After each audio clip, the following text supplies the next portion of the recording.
silently for the silently I know.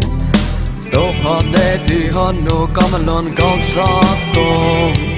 No more go where give us some attention call. But don't want to come along call the glow. Boy me but all silently for the silently I know. Don't hold that the hot no come along go soft. No more go where give us some attention call. But don't want to come along call the glow.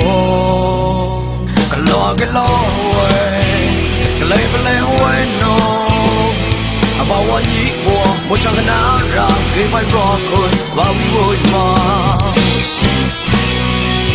According to me, that you got love, find out who must, long the long they come. No, they don't got a shot, and they can't hope on food, they can't die on no sound. Well, let's go.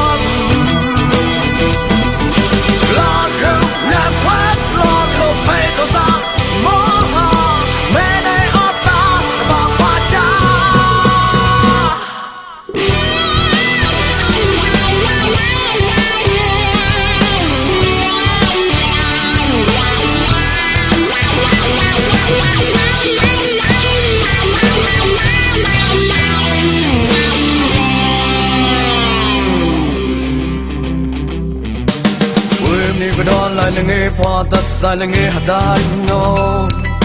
Don't have daddy on no come alone come soft. No more go where give us some attention call. But don't watch a boy alone call the glow. Lock it away, label it away no.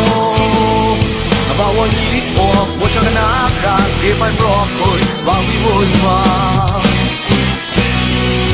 According to me, that you your son, find out who must, long the long they found, lay just God down, nature who born food, take out, thy heart, no sound, where they fight long root, left west, long to pay the sound, more heart, many of them, nature who